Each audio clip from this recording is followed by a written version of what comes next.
Hetepu, Namaste, Harun Nefer. This is Kusank Mahakeparu with another video for you. And in this video, we're going to talk about karma and Maat magic. But before I do that, I'd like you to hit the like button. And if this is your first time to my channel, hit the subscribe button to get notifications on when I go live or when I upload recorded videos. Also, we do have free ebooks that expand on my spiritual teachings where you learn more about Maat and the other deities. So those books are available to you. You just click on the links below and download the books and start reading them today. And if you're not already a member, please consider becoming a supporter of ours on Patreon. You'll get exclusive access to videos that will teach you about rituals, about invoking spirits, and you get some hypnosis training where you'll learn how to hypnotize yourself or self-hypnosis for losing weight, getting rid of bad habits, or how to attract money, or how to attract a mate. So it's really, really cool stuff. And last but not least, please share this video with family and friends so we can get the revolution started. So Hetepu, all of you out there, and we're here with another great broadcast. It was a very challenging day for me, interesting day. I had a client fly in, and I basically did this really big presentation for them, and we're looking to produce 2 more commercials for them. And I kind of like pitched my perspective on where we wanted to go with the commercials, and how much money we needed and all that kind of great stuff. And it's interesting because when I do those things, I always find that I have to pull back a little bit because, when I'm especially when I'm speaking for an audience, I know I can be a ham. I love like vibing off people, and I really get into that. So I don't want to take it too far. So I always have to be tempering what I do, because before you know it, I'll just be so engaged. And I think I gave you an example of one thing I did in New York City where it was very interesting. I was working with a company who didn't have the budget to have a booth at this convention. So they asked me, yeah, what are your ideas about getting our name out there? And, well, it wasn't they didn't have the money. I think they didn't. Well, I think it was a last minute thing they wanted to do. And when you want to do something at the last minute, they increase the price on you. So I think the price became cost prohibitive for this company to have a real booth. So I said, I'm going to be a stealth presenter. So what I did was I went there and I just set up shop on my own, which all I had was a clipboard, a pen in the middle of the convention center. And I just started talking to people. And, because I have a natural ability in terms of hypnosis or engaging them, I had a large crowd form around me. And it was very good. People were very receptive to it. They loved it. And after it, people wanted to shake my hand, wanted to talk to me.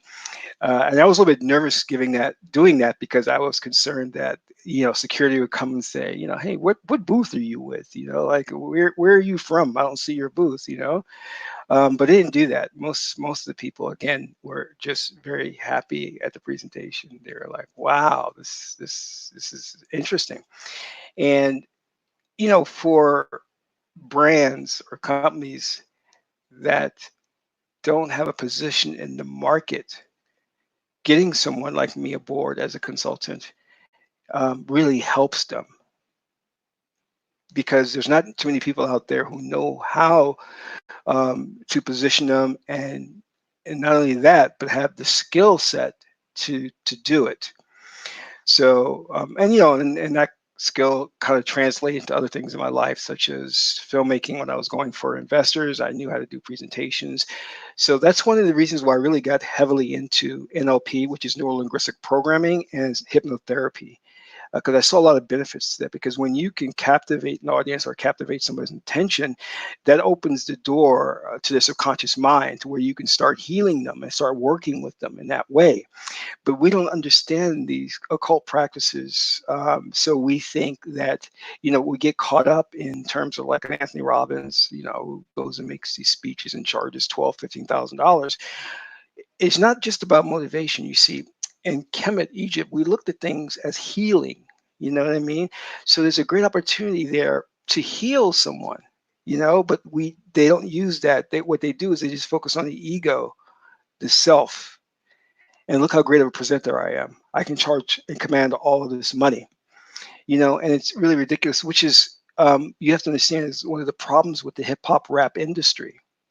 It's very perverted, very demonic, and it's not necessarily the rapper's fault, because they're dealing with a corporate entity, a structure that is an ergogore. It's a pendulum. It is a spirit that is out there taking control of people via the music. You see, those rappers are really, they are reincarnated souls from Kemet, Egypt. And in ancient times, we would do rituals that would help heal people, or take the nation to a greater height. So these individuals are reincarnated with the talent. And not only are they reincarnated with the talent, they're reincarnated with certain auspicious circumstances that allow them or afford them the opportunity to get fame and fortune. You see, because that comes along with your reincarnation. You would understand that if you went to a diviner and did an oracle reading, and they can tell you, here's your destiny. And not only that, which you'll see in something like this is similar to Sebek or Anubis.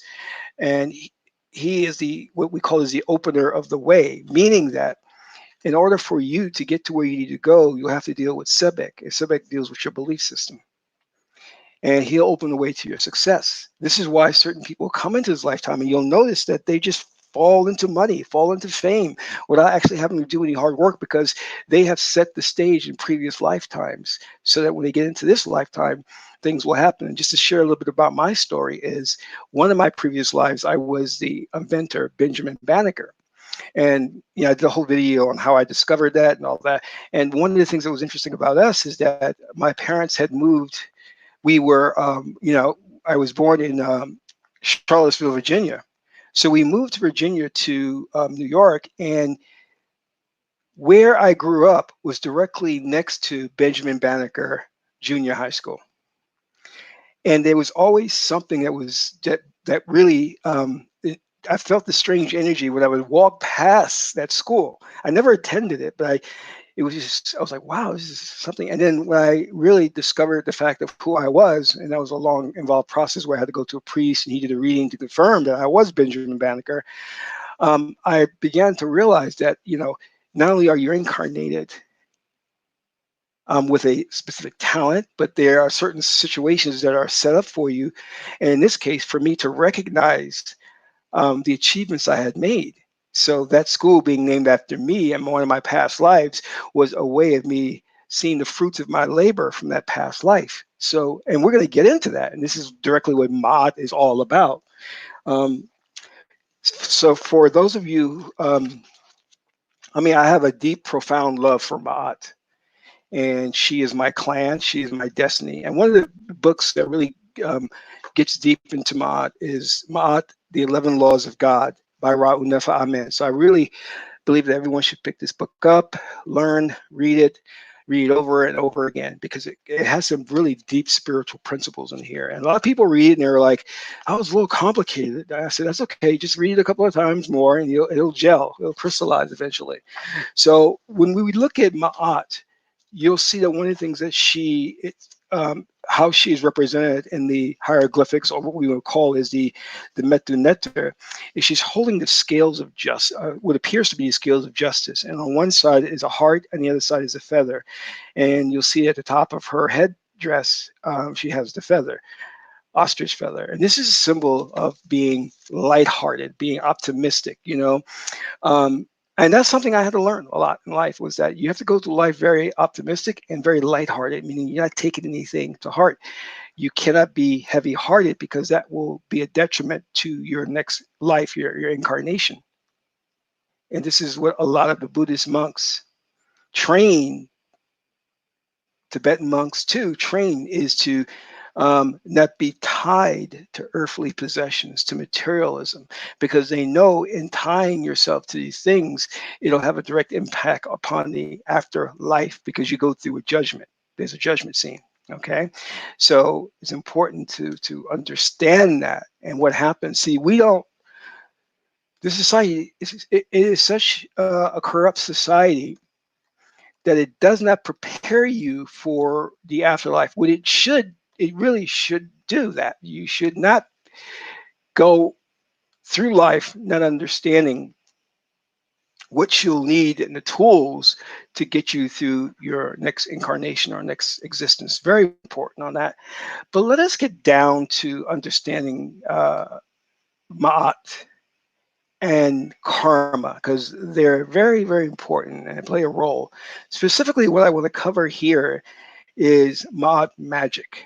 All right. And, I deal extensively in these videos about magic, reality manifestation. Because you see, I believe that you have the ability innately to manifest your reality. You do.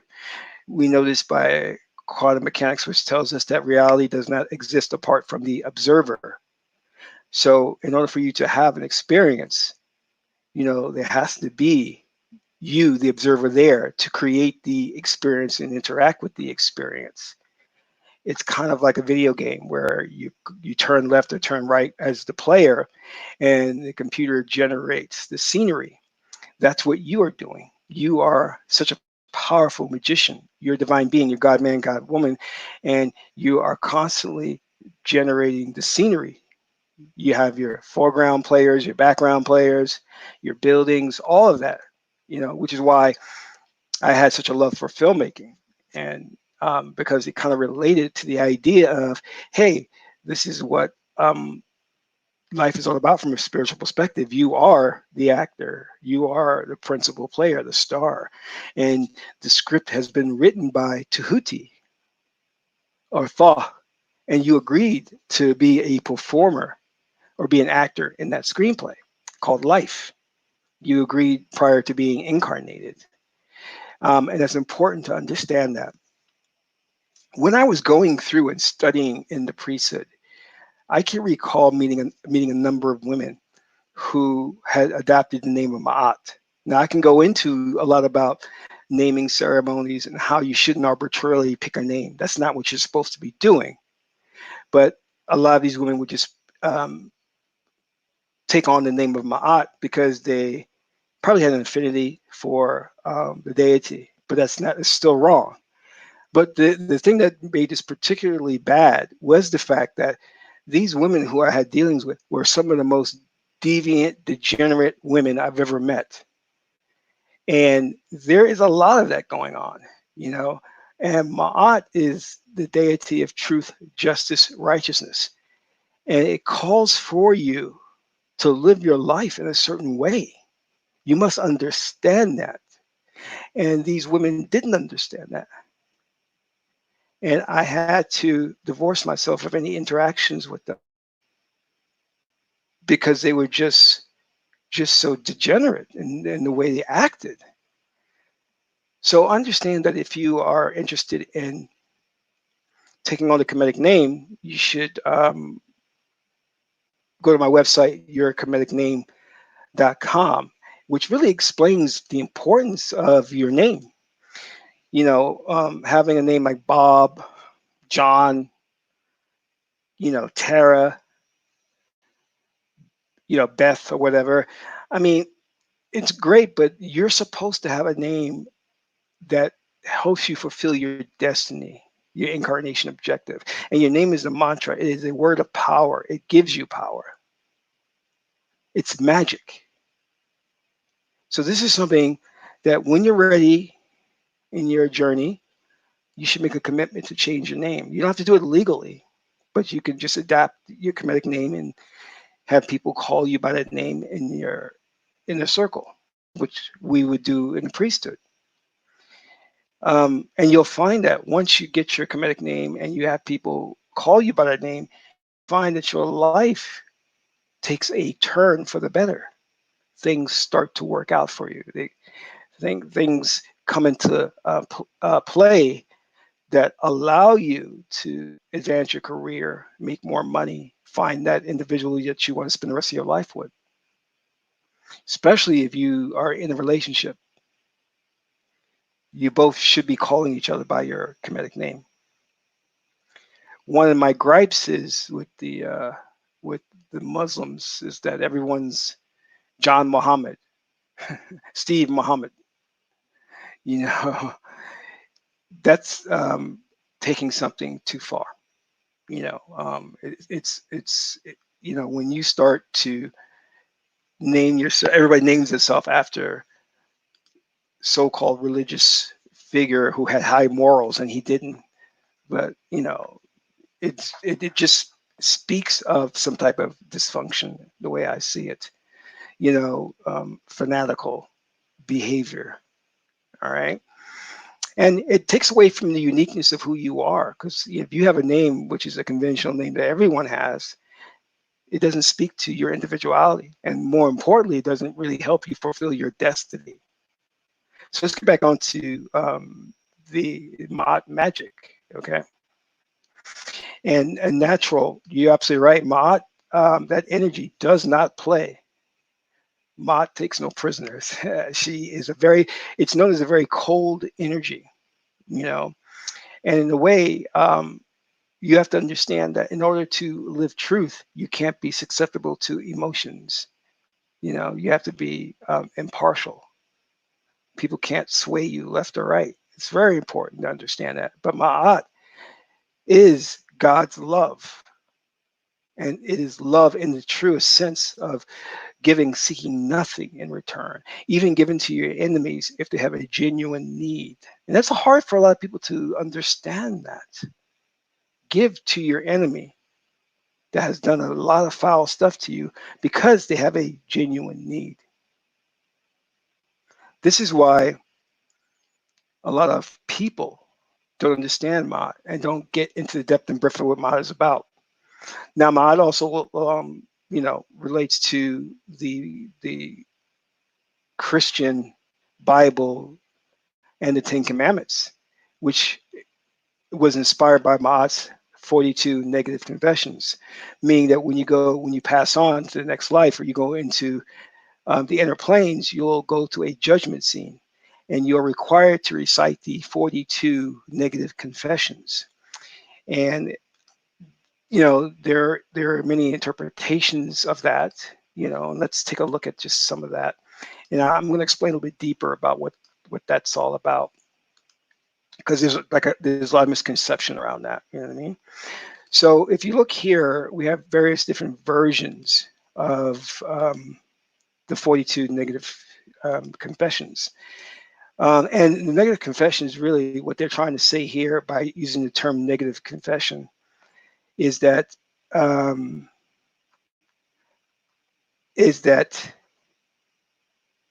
you are declaring that this is something that you have already done, not that you're aspiring to do. You understand? So you are affirming that, yes, I have done these things and I'm worthy of um, passing through. If you don't pass the test of judgment scene, your soul will be devoured. And all this is just symbolism. So don't get caught up into the actual literary meaning when you're reading like the Book of the Dead and things of that nature. So be very careful of that, So let's just look at a little bit what it says here. Like for one says, um, now, this is actually a good point when you look at these 42 ideals of Ma'at, which is not really correct. So somebody misinterpreted this. As you see, what they say is, I honor virtue. I benefit from gratitude. I am peaceful. I respect the property of others. Now, this is actually incorrect. Whoever did this translation doesn't know what they're doing. Because as I said before, it is a negative confessions, meaning that you're declaring something you've already done. not that you're going to do, you know. And let's see about this one. And this one has the same problem. I am nonviolent. I live truth. So that's the same problem there. Let me see if there is one that actually got it correct. Let's go back here. Here we go. This one has it correct. The 42 divine principles of Maat. Notice what it says. I have not committed sin. I have not committed robbery and violence. I have not stolen. This is actually the proper structure of the sentences and how you declare what you have not done. And it goes on, I have not stolen from God, goddesses. I have not behaved with violence. I have not terrorized anyone. I have not closed my ears to truth. I have not been angry without reason. I have not cursed. I have not polluted myself. So this is how you would state these things. Now, many people who don't understand Ma'at will talk about, well, you must live according to Ma'at's virtues, the 42 Negative Confessions. That's absolutely incorrect. This was taken from the papyrus, and it was for a specific person. I think it's a papyrus of Anna, but Annie, I'll have to go back and look at that. But these are never, ever intended for you to live according to these virtues. Understand that. That really separates us from the European Western conception of right and wrong. You see, when you get to Maat and Tahuti, even in the tarot deck, the high priestess, you're dealing with what the Chinese call the Tao. Now, Taoism is a very, very intricate and deep thing to study, because Taoism really translates into the way. What is the proper way one must conduct themselves in life? Now, since Ma'at is interdependence and interrelationship, Ma'at is nothing without her mate, Tahuti. You understand? Tahuti is the measure, how you measure a situation. And then Ma'at is the application of the law. All right? You cannot, in fact, have one without the other. How do you know how to apply the law without a measurement of it first? So when we're looking at the 42 divine principles of Ma'at, it lacks the measurement, meaning it lacks being specific to an individual. This is why you're not supposed to be living according to these divine principles. Understand that. And as I mentioned before, Ma'at's mate is Tahuti. And Tahuti, I've always associated Tahuti with the Tao. In fact, they're very, very close. They're very close. And let's go into a little bit deeper about that. You see, this is Tahuti. Tahuti is divine wisdom, and Tahuti is the right brain. When you're dealing with things like the right brain and high wisdom, you're dealing with the Tao, the way, meaning that, in fact, when you study Taoism, it talks about the way cannot be defined. That's very interesting. That's the first thing they tell you, because it's an interplay. You have to live life. And then in living life, you have to know how to navigate it for your specific situation. Let us take this back. Let's understand this. You are incarnated into this reality, 4D reality, this existence, right? It is a subjective experience, not an objective experience, meaning we all don't share the same reality. We all do not live in the same reality. Get that straight. So the way I need to navigate life and the ideals that I live by are going to have to be very specific to my reality. And they cannot be applied to you because your reality is very different. In hypnosis or hypnotherapy, we call this the reality tunnel. I must say this again. You live in a very specific reality. We all do not share that reality. Natural. Yes, as a trans woman, I can confirm the shift of the name change. Great. And maybe you could expand more. Tell us if it was a very positive change. Give us a little bit more details on that. Because yes, those things are very important to notice. We live in a society that's so fast paced that we don't take the time to observe, document, and record things. And say, oh, because I've done this, I can notice this change in my life. Certain Christians, when they become born again, they will say, "Oh, I became born again, and then, I live in more a life of more peace, loving nature." Okay. Um, oh, hey, Nikki, how's it going? Nikki's in the house. But let's take a look at the High Priestess in the tarot deck. Notice that she has the pillars, the one black, one white. Okay. The High Priestess also deals with wisdom, deals with things that are hidden. And she also deals with understanding how to navigate a situation based on higher wisdom, higher knowledge. Because there are some situations in life that you'll get into, and there's no precedent for it. You just got to figure it out. No one can advise you the best way to get out of that situation or deal with it because it's probably unique and no one's ever encountered those particular situations. Say, for example, if you jump into a rocket ship and you go to Saturn's rings, and we know that the rings are composed of ice particles or ice that are as large as cars. How do you navigate through all of that? Well, no one's ever done it before. But someone who's on the Tahuti level, you will then intuit wisdom to get you out of that situation. This is why the 42 negative confessions is not meant to apply to everyone. So those silly individuals walking around calling themselves Cometians and reciting the confessions have no real understanding of what that's about.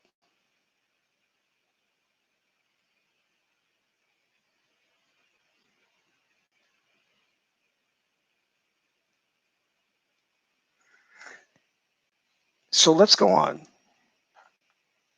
Oh, Dr. Rose, let me ask you a question. In another video, you said that your Kemetic name connects you with a divine family.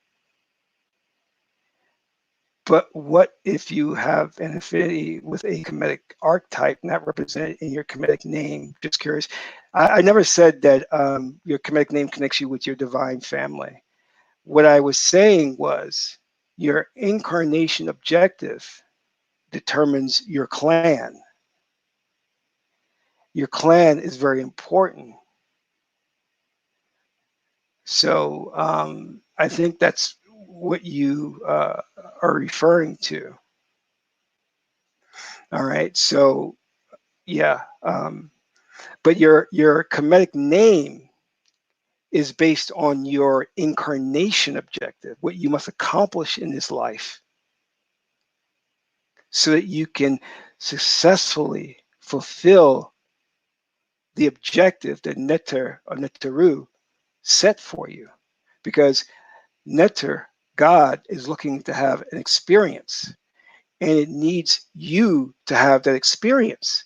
So it assigns you an experience, a task to complete in this lifetime. And you complete it. That information is then uploaded to the Akashic records and it's stored there. And then you will be reincarnated again with a different destiny, a different theme to explore. And then it goes on and go on and go on. Okay? That's how it works. Now, that I've successfully explained the idea of Taoism, wisdom, Tahuti. Let us now get into the Maat magic aspect so we can understand what that's about. Now, let us use the example. Let's say someone does you wrong, right? And I've always talked about um, how you should not get into a physical or verbal altercation with the individual. Let me answer your question, Ra. Ra is, how do you identify our purpose? It's called your destiny or your incarnation objective, and you do that by going to a diviner and doing an oracle reading.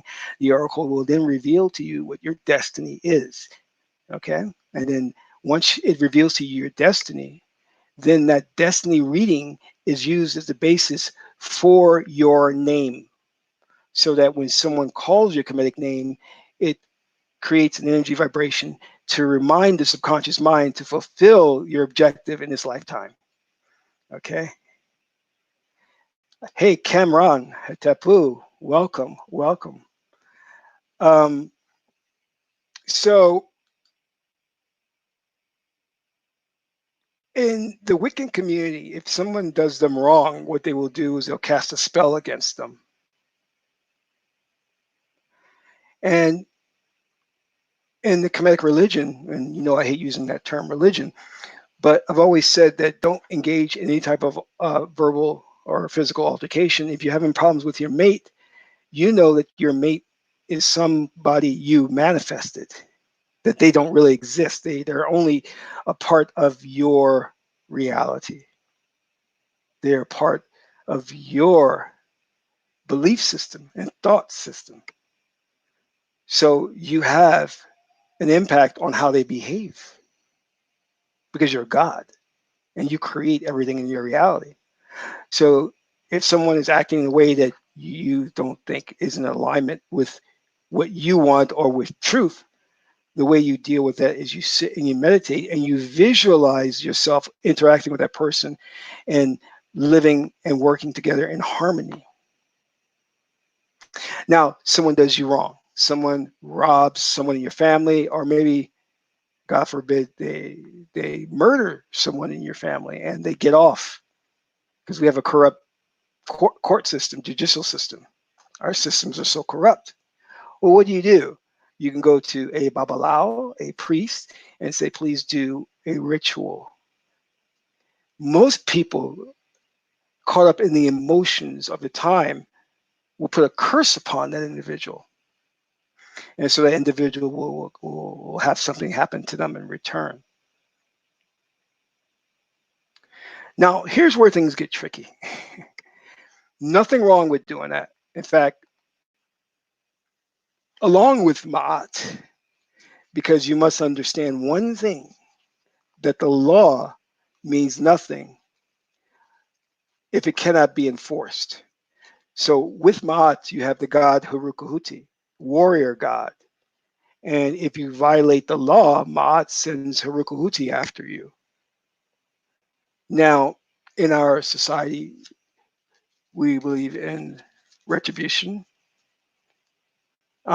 revenge.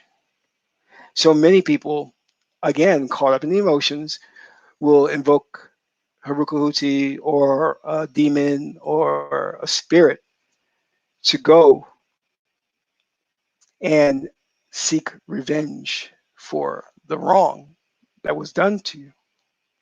Now, again, you can do this. No one's going to stop you. But this is where karma comes into play. Understand, if I were to do a ritual to get back at the person who killed a member of my family or robbed them, and I did the ritual to invoke a spirit, and the spirit goes out there and causes harm to that individual, harm to the effect of killing that individual, that is going to impact my karma. It's going to play a major role in what's going to happen to me in the afterlife. Now, understand this.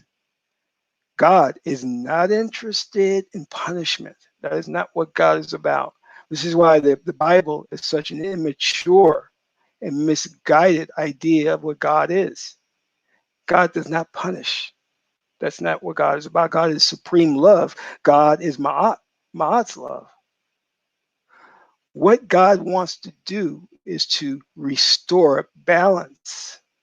This is why when you go to the Oracle, the I Ching, the Meduniter, and you try to get information from somebody, get the scoop, or if you're arguing with a friend and you want to know how to get back at them, what you'll find is when you do your readings, the Oracle will never tell you how to get back at that person. It always seeks to bring about harmony. So no matter what you ask, well, how can I get back at this person? Or what If I did this, would it affect them? It's not going to tell you that. It's only going to give you information about how to restore harmony and how to bring you two together. That's the highest ideals of God. Now, if you were to do magic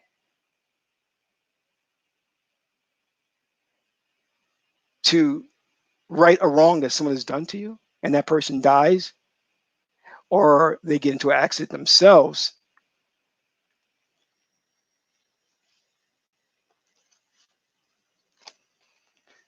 where's Tahuti?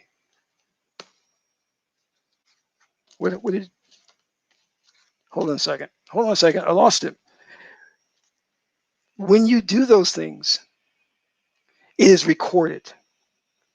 And it is recorded by our Kemetic ancestors said, Tahuti, or Thoth, records it. He is the scribe. Here. Now, our ancestors, remember I talked about in the previous video, were very much into symbolism, analogies.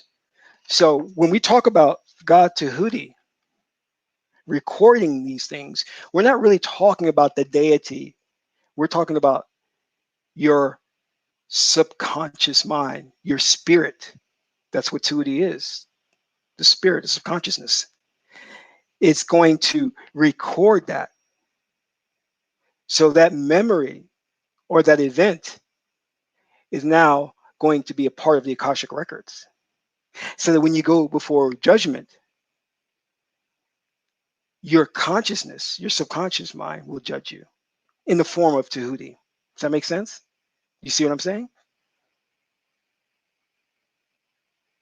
And what you'll find that will happen when you confront Tahuti, Tahuti will say, Joe Mo, Namaste, or J Mo, sorry, Namaste, Jay, remember when that guy shot and killed your brother and you did that ritual to exact revenge and the ritual was successful and that person died in a car accident? Well, that's now going to be coming back at you, and it's going to play a part in your karma. Now, remember what I said, God does not punish. So what is a number of things could happen. Let me just preface before I go any further. A number of things could happen in this situation, but more than likely, here is a scenario that most likely would happen. Tahuti says, okay, you did this ritual to exact revenge. The ritual was successful. The person walked into the street and got hit by a car and died. Now comes karma. Now I'm going to send you back to earth. You're going to reincarnate and you're going to walk into the street and you're going to hit by a car and die. You understand? That's how it's played out. God is not punishing you, but God is balancing the situation out so that the experience that the individual went through, you will now experience that as well. Not for punishment. God wants to experience every situation. Do you understand? God wants you to play every role in your movie. God wants you to play the role of the father. God wants you to play the role of the son. God wants you to play the role of the policeman, the mayor, the filthy rich billionaire, the hobo living on the street. God says, I want to experience all of this. So you're going to play that role. So remember now, when you do your ritual, and most people in Wiccan or witches and warlocks have it twisted because they're saying, oh, it's going to affect your karma and bad things may come back at you thrice. That's not necessarily true. Not necessarily true. It can. That's one scenario that can happen. But another scenario is that you're going to have that happen to you in your next lifetime to balance the energies out. This makes sense. Because you're dealing with a loving God that's not seeking to punish you for what you've done, but it is seeking to balance things out. And the same thing with the guy who robbed your brother, shot them and killed them. God is going to judge them, or their consciousness is going to judge them and say, now you're going to be reincarnated as a victim of a robbery. So you can experience that and feel what it's like. All right.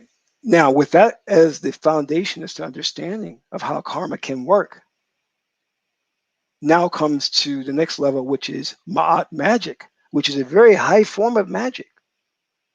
And a lot of people have difficulties in dealing with this. I remember, and this is an example will give you a good idea of what we're talking about here. There was somebody who was out there and they were doing black, let's call it black magic against our temple. We would come in and we would see bones around the temple on the outside, sacrificed chickens. We can see bloody chickens around the yard. The high priest came and says, oh, somebody is doing juju on us. And we didn't understand because we never bothered anybody. So what the high priest said is that we're going to have to do a ritual to counteract that juju. And we're going to do a Ma'at ritual, Ma'at magic. And in talking with him, I began to really get an understanding of what Maat is all about. And what he was saying is the ritual will be focused on helping the individual who's committing this act to come into a realization of the wrong that they're doing, and they will stop. Now understand what that is. You're saying that the ritual that you're going to do is to enlighten the individual into the error of their ways. Most people cannot handle that because when something affects you personally, you have an emotional reaction to it. So people's like, no, I want revenge. I want that person to suffer. I want them to feel pain. But a higher level, and when you step outside of that emotion, is to really, you want to be a vehicle to help that person understand the error of their ways and how they did wrong. You don't want punishment. And this way, when you do something like this, then it doesn't affect your karma because you've assisted God and helped that other individual to become more enlightened. You understand? So in the situation with the person, that scenario I gave, where they may have robbed your brother and killed him in the process, what you could do is you would do the Maat ritual to where they would come into an understanding of all of the bad things that they've done, and they will cease, they will stop, and become maybe a vehicle for righteousness. This is showing love in replace of revenge and hate. There was a situation that happened recently where this police officer went to the wrong apartment and she shot an innocent man in his own apartment. And then when the case went to court, he got, I think, about 10 years, which is very little. The brother of the victim said to her, I forgive you. And everybody was outraged about that. Well, you must understand, words do nothing. And the mere fact that he said that he forgave her was a very ignorant thing to say and do. Because you have to first work with that person to have them have a change of heart and to really understand the error of their ways. And it doesn't, and once they understand the error of their ways, it doesn't preclude them for taking responsibility for the act, because they must take responsibility. Do you understand? You don't just give forgiveness to anybody. They have to demonstrate that they're willing to change. And then when you forgive them, it's for healing for yourself so that you, as a Ma'at, don't have a heavy heart. Don't walk around with bitterness and anger for what has happened. You're lighthearted. That's why the feather is on the scale. Your heart must weigh lighter than the feather. Yes, she killed my brother while he was eating cereal in his own apartment. But I'm at peace with the situation. And I will do a ritual so that she can come into an understanding of the error of her ways and become a better person. Most people can't handle that. You understand? The emotion they get caught up in is just one of retribution. I want this person to suffer. See, there's two deaths that we talk about in the Osirian religion. The first death, of course, is the death of the physical body. But then there's the death of the spirit. Because if your spirit is burdened with anger, resentment, hatred, then your spirit dies a death on its own. And it's very key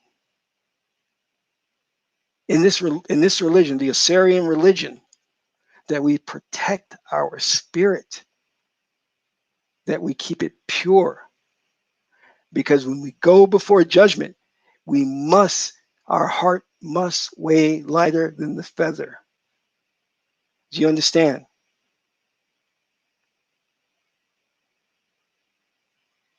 So, Cam, hey, that's okay, man. I understand what you're saying because no one is saying that we're all there yet. We're all Maat's level, you know, because that's the level on the tree of life that we all aspire to be. That's called the Eb man or woman, the AB, Eb man. That means the heart. And this is what many in the Asian, um, in Asia aspire to be when they are working on things like Zen, you know, being at peace. That's really the prerequisite to all magic, is that you can be at peace. And from there, you can then have control of the 72 mantras or words of power that Sekert, the goddess, has. Because God will not give you magical power on the level of Sekert if you are burdened with emotions. That makes you a danger to everyone and yourself. See, doing a ritual with some herbs and some blood and some sacrifices, that's on the low um, aspect of the tree of life. Anyone has access to that type of magic. But the real magic is when you are climbing the tree of life and you get to Sekert and her 72 mantras. That is the highest form of magic. But before you can get to Sekert, this is Sekert, or Ptah, you must first go through Sebek and then Maat. You must prove you're living righteous before you can get access to that power. See, one of the highest things that you can do in this lifetime is to be of service and to help others come into an understanding of the wrong that they have done and the wrong that they are doing. And I see a lot of that in our community, a lot of that. And I often go to the Oracle and ask, should I speak on this at this point? And sometimes the Oracle says, yes, you must speak on it. And sometimes it says, no, you need to be quiet right now to protect yourself. Because unfortunately, those who are doing evil are large in numbers, if you understand what I mean. And I believe that something as like the religion of Oser is perfect for helping individuals to overcome their emotions, because it has within the system itself the ability to go within the subconscious mind and reprogram the wiring and to purge yourself of negative emotions so that you become a more peaceful and loving person, that you won't go out there and seek retribution or revenge. But again, that doesn't mean you just go and forgive willy-nilly and say, I love you, I love you. No, no, no, no, no. People must be held accountable. Just like I tell people, and they often hate me and want to attack me because I say, you can't go around calling white people evil, the devil. You can't do that, you know? And I talk to members of the Klan and the skinheads, and I tell them the same thing, that you cannot You are transgressing against God when you classify a group of people as beneath you or lower than you. Do you not understand that? They don't understand it. They don't, because they've been programmed by the ruling elite, the Illuminati, and they're operating so much on their emotions. You understand? Because their pride is hurt. Because now they're feeling it, that where they once felt on the top of the totem pole as the master race, now someone is kicking the chair out of their up from beneath their feet, and they're falling, and they don't like it. They become angry. I had a discussion with a young woman the other day, and she was adamant. The black woman can produce any race on the planet. We were the original woman. We can produce Asian, Chinese, whatever. I said, no, that's not true. That's a lie. And it's based on the ego, emotions. You got to let that go. Let that go. And I broke it down for her from a Darwinism perspective of why that's not possible. But see, the black nationalists, along with the Aryan nation and the Klan, are all based on emotionalism. They're caught up in that. There's no truth. There's no ma'at to what they're doing.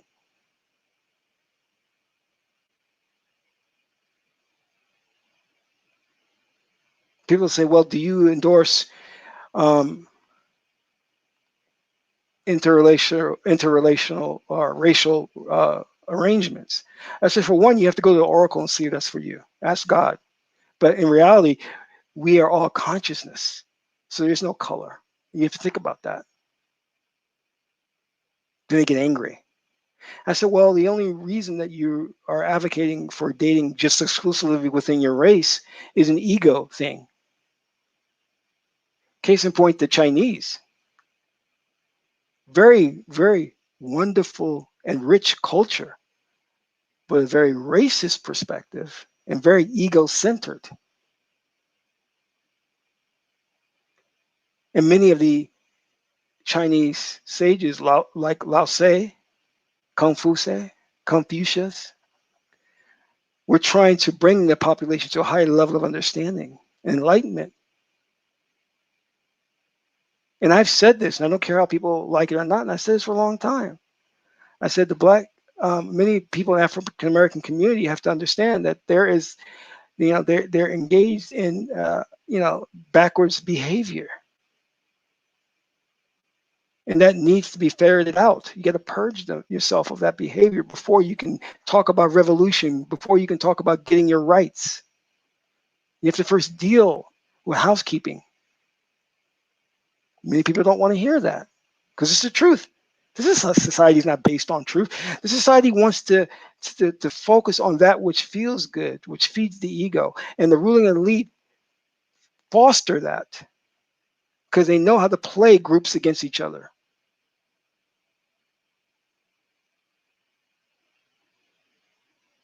You know? But when you become, one of the things about being Osir, and that's the highest level you can get to, is that you are a mummy. You are beyond the influence of emotions. You can't be tempted to go left, to go right. You're very centered. And this is a good thing to be because now you can look at life from a proper perspective and you don't take sides. You work for the betterment of all people because there's a connection. Again, Maat, interdependence and interrelationship. There is a connection that we all have. In doing harm to another individual, you're doing harm to yourself. As I said, that affects your karma. And you have to think about that. How is that going to play out in your karma, in your actions? If you're going to invoke a spirit or a demon to go out there and do someone harm, understand that that is going to affect you in some way, shape, or form. Are you ready to deal with that? If not, then I advise that you work the Maat magic, where you do the ritual for the sole purpose of having them become enlightened and see the error of their ways, and you help them to become enlightened. Doesn't mean you need to be around them, because if they have done evil things and are evil, you can help them from a distance, which is why you sit, you meditate, you see them doing the right thing in their life. You don't do what these Christians do, where they run up with the Bible and try to proselytize or try to preach to them. That's not what you. That's not right. That's not what you're supposed to be doing. You see, you're a magician, so you work magic remotely. You don't have to be around somebody to enlighten them or to curse them. And you're going to find one of the biggest obstacles that are going to be in your way and keeping you from invoking true power, true magical power, is your emotions.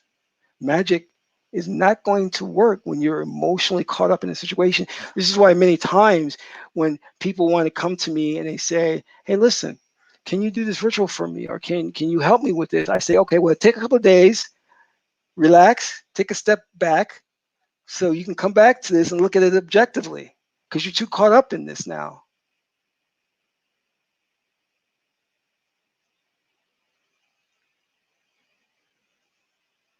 You're too close to it to see straight."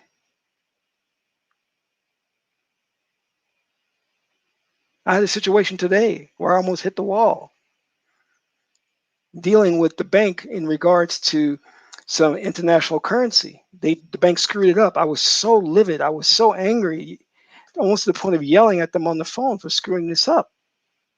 And they were like, "Well, sir, it's not, not that we did this on purpose. It's a matter of compliance laws. So I'm sorry, sir, we cannot release these funds to you." And I was angry. But then I said to myself, I said, "Kasana, let's take a step back from this. Leave this thing alone for a couple of days, then meditate on this and come back to it after about 3 or 4 days." That gives your magic time to work too. You understand what I'm saying? Because believe me, you don't even want to do an oracle reading when you're all emotionally wrapped up, because the reading is going to speak to your emotionalism. It's not going to give you an answer to your problem. This is why we get into relationships. And your friends and family can say, "That girl is not right for you. That guy's not right for you," but you can't see because you're so emotionally wrapped up in a situation that you can't see straight. You're looking at her tits, her booty. The women looking at the guy's package, wondering how many inches. Take a step back to understand that person's right for you or not. This is why you go to the oracle. You ask the oracle, "Is this person right for me? Should I marry them? Should I date them?" Oracle told me a hard lesson, you know, about my situation in my relationship. And I was like, "Oh man, I got to deal with that." Sometimes things come at you and it's a hard pill to swallow. And I gave you an example before earlier of these women who would call themselves Maat. And one woman I was dealing with, her and I were working on some things. And she was like, "Kasunk, I would like to have a relationship with you." And I said, "No, no." I was like, and I didn't give her reasons, but it was just like, woman is just corrupt to the core. One day she called me, and I called her and I said, "Hey, listen, I just like to get the script back and my other notes." She says, "Sure, I'll give it to you. I'll burn it first. I'll burn it, then you can come pick up the ashes." And I'm like, and here you calling yourself Maat, and you say something like that to me. And this is how the society teaches us to treat each other.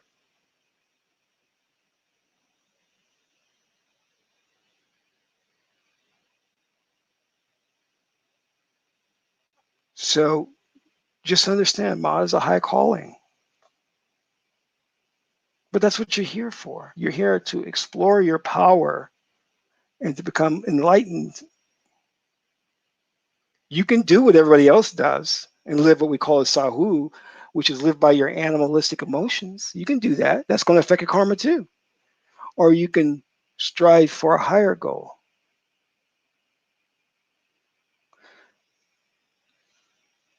Does that make sense? I have a program that I talked about on my last broadcast, and I want all of you to check out. The link is in the description box. You can go to it. It's called, the link is Engineer Your Reality. And let's see, we can take a look at that real quick. And it's a wonderful program. And what this program does is specifically teach you how to use your power. And you don't need rituals, you don't need herbs. Because what I focus on is manipulating the foundation of reality based on your belief system, your subconscious mind, reprogramming the way you think so that you understand that you're God man, God woman, and that you are living a subjective experience, and therefore you can control to a degree what happens in your movie, in your experience. So I want all of you to check out this site and sign up to the program. I made it really inexpensive, and this will give you the foundation so you can go off and start doing magic on your own without the use of elaborate rituals and even mantras. But you do get mantras in this program. Because the one thing I want to emphasize is, what do you do when you are caught in a situation, but you can't do a ritual? What do you do when you're caught in a situation and you don't have a mantra? You don't have your magic wand. You know, you don't have an animal to sacrifice. You know what I mean? And this program deals specifically with that, using the power that is within you and training yourself to invoke this power, and you will see miracles in your life. Things will automatically change for you. And it's not difficult. It's not difficult at all. So check out the program at engineeryourreality.com. It's called Reality Manifestation Program. And again, the site goes over the details about what you're going to experience, how it's going to work, and the profound change that you will experience in the program.